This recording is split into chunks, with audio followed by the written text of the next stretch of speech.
Salamat po.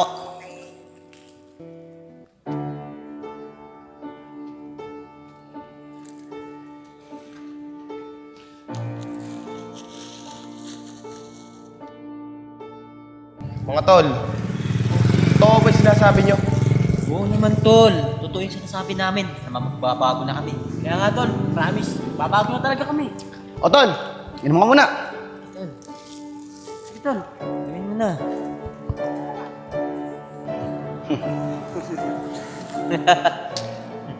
Ayos ba, tol? Sarap pa. Sarap talaga yan. Teka mga tol, ba't kayo? Wala. Hindi tol, wag na. Busog naman kami. Tsaka para sa'yo talaga yan. Kaya nga, tol, Yayag. Inumin mo nang inumin yan. Huwag mo na kami intindihin. Kaya nga, tol, kamusta kami? Merienda na rin kanina. Mamaya, punta tayo doon sa may dati natin tinatambayan. Lilibre ulit kita. Tol, lubusin mo yan. Sino na tol? Tol, parang iba lata ang lasa na ito soft drinks ito. Tol, ano ka ba naman? Ganyan talaga yan. Masarap, di ba? Kaya nga. Sarap talaga yan. Ano? Okay ka lang ba? Wag lang ba? Ano, tol? Okay ka lang ba? Oo, tol. Okay lang ako. Tara na, tara na. Paano? Tara na! Tara na. Ayos.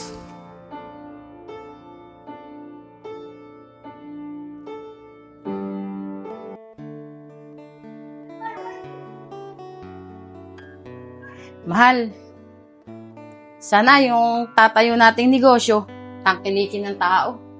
Bang hirap kasi pag walang umi-income eh. Oo naman, mahal. Basta tiwala lang. Oh, Yayag anak. Ang agap mo ata ah. Tsaka teka. Parang di ka ata natulog ah. Ang itim-itim niya mata mo. Kaya nga po tay, di ko nga alam sa sarili ko eh. Bakit di pa ako dinadalaw ng antok? Kaya hanggang ngayon, di pa ako nakakatulog. Ganun ba anak? Bakit? May nararamdaman ka ba? May masakit ba sa'yo? Sabihin mo sa amin ni tatay para maipagamot ka namin. Hindi po nay, okay lang po ako. Di lang po talaga ako dinadalaw ng antok. O sige anak. Maya-maya, matulog ka ha kapag dinalo ka ng antok. Baka kung ano pa mangyari sa'yo magkasakit ka. Siya nga pala. Ikaw muna bantay dito sa bahay. Yung mga kapatid mo, bantayan mo rin ha. May kakausapin kami ng nanay mo. Nagbabalak sana kami magnegosyo eh. O sige po tay, ako lang mong bahala dito sa bahay. O sige, tara naman. Sige anak, Mga baka muna ha. Mga kapatid mo ha. Tara man. Mahal, sana makasundo natin yung kakausapin nating tao. Oo naman. Ang babait naman, nakita ko yung profile niya. Oh, Nay, Tay, saan po kayo pupunta? Mga anak, may kakausapin lang kami ng tatay nyo. Magtatayo kasi kami ng negosyo eh. Siya nga pala, ang kuya nyo nasa loob. Pakiramdaman nyo nga rin kasi hindi pa raw siya natutulog eh. Kaya nga po, Nay, kanina, pagising po namin ni ate, nakita po namin si Kuya, nakaupo siya sa sulok, tapos nakatulala pa. Nay, Tay, baka naman po nagkasakit si Kuya dahil sa dinanas niyang hirap sa lansangan. O sige na. Obserbahan nyo yung kuya nyo ha. Kapag hindi maganda yung magiging pakiramdam niya, tumawag agad kayo sa amin ng nanay nyo ha. Sige po, Tay. Ingat po kayo ni Nanay. O sige, uwi na kayo. Ano man, tara na.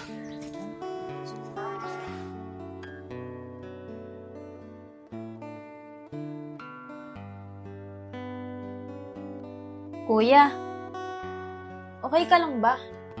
Baka mamaya may masakit sa'yo.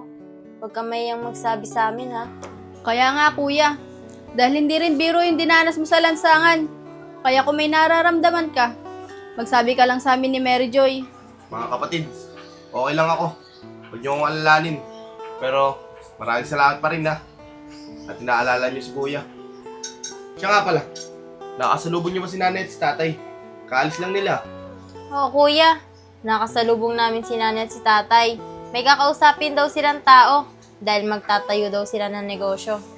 Alam nyo, ang swerte natin sa mga magulang natin. Dahil ginagawa nila lahat para sa ating magkakapatid. Sige na, lalabas muna ako. Kayo muna ang bantay dito sa bahay.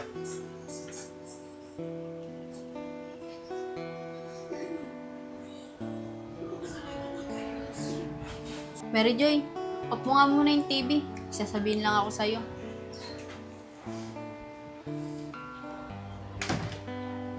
Wala ka bang napapansin kay kuya? Di ba ganun siya dati, nung may bisyo pa siya? Hindi siya napagtutulog. Oo naman ate, pero malabo ulit mangyari yun. Di ba? Nangako nga sa atin si kuya na hindi na siya babalik sa dati niyang gawain. Ah, basta. Masama kutob ko. Pero wag naman sana mangyari yung iniisip ko. Tara, samahan mo ako. Sundan natin si kuya. Ate, sigurado ka ba dyan? Oo, tara. Sumama ka na lang. Sige, tara.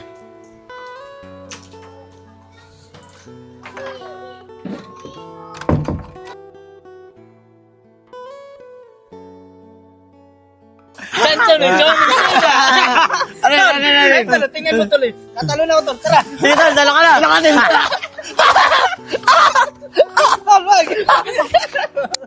Tara ikaw. Tara. Nalilipad ako. Sa inyong tatlo ah. Tol, syempre naman, masayang-masaya na kami. Dahil nakasama ulit ka namin. Pero tol, teka nga lang. Ba't ang itim ng mata mo? Wala ka rin tulog, no? Tol, siguro, kaya hindi ka natulog. Masaya na rin. Nakasama na tayo.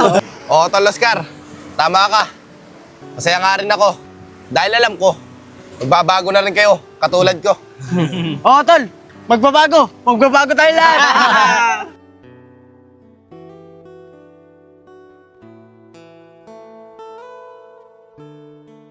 Ate, bakit ba nandito tayo? Di ba? Dito malapit yung tambayan ng tatlo. Basta, sumunod ka na lang. Masama talaga kutob ko eh.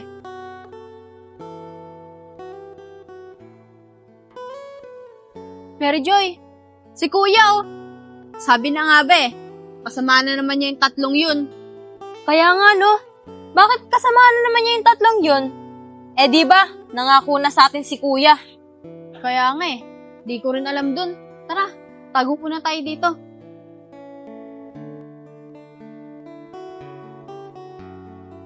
Ate, sasabihin ba natin to kay nanay at kay tatay? Di ko nga alam, Mary Joy Sasabihin natin to kay nanay at kay tatay. Narinig ko naman yung sinabi ni tatay kahapon, di ba? Na kapag naalaman niya, nakasama na naman niya yung tatlong yan. Hindi na siya mapapatawan. Kaya nga ate, nakikipalapoy na naman si kuya. At sa lansangan na naman siya matutulog. Ang maganda natin gawin yan, kausapin natin si kuya. Untayin natin umalis yung tatlo. Pero tol, matanong ko lang huwag kang magagalit sa amin tatlo Patagal na naman yun eh. Pero tol, ano ka napatawad ng tatay mo? Di ba galit na galit sa'yo yun? Dahil muntik na namin, pag nasaan yung mga kapatid mo. Tol, pasensya ka na sa nangyaring yun Mga tol, kaya ako pinatawad ni tatay.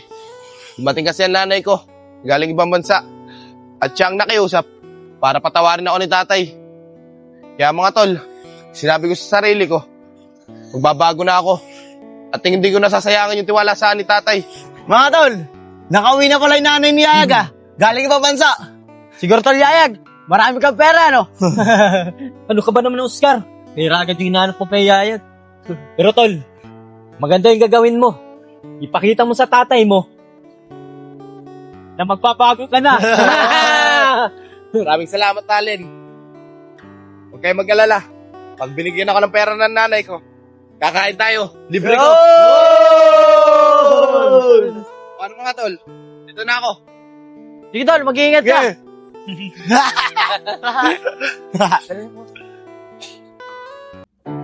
Allen, bakit naman pinuri mo pa si Yayag? Kaya nga tol, di ba? Sabi mo gusto mo siyang makasama. Mga tol, unti-unti lang. Huwag nating bibiglain. Dadating din ang araw. Nasasama sa atin yon. Galing, galing. Mary Joy, andyan na si kuya. Ate, usapin na natin siya pag dumaan siya dito.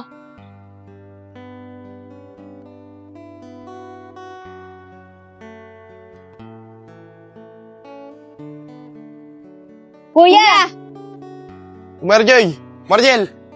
Anong ginagawa niyo dyan? Kuya, kanina pa kami dito at nakita ka namin, kausap mo na naman yung tatlo. Di ba nangako ka na sa amin na hindi ka na makikipag-usap doon sa tatlong yun? Mga kapatid, kahapon, nakausap ko yung tatlong yun. At nangingi sila ng tawad sa akin. At alam nyo ba, magbabago na rin daw sila. Ano kuya? Magbabago? Wala nang pagbabago yung mga yan. Kuya naman, humanap ka na lang na ibang kaibigan mo. Huwag ka na sumama doon sa tatlong yun. Alam mo ba, kapag nalaman na naman ni tatay to, hindi ka na niya mapapatawad. Gusto bang magpalaboy-laboy na naman at sa lansangan matulog? Mariel, Mary Joy, magtiwala kayo kay kuya. Alam ko ang ginagawa ko. Kapag nalaman ko na hindi sila magbabago, hindi na ako sasama sa kanila. Sige kuya, magtitiwala kami sa'yo. Basta, pag alam mo hindi na maganda yung gagawin nila, iwasan mo na ha. Sige mga kapatid, paano? Tara na. Baka dumating na sila nanay at tatay eh. Papagalitan pa tayo. Tara. Sige, tara na.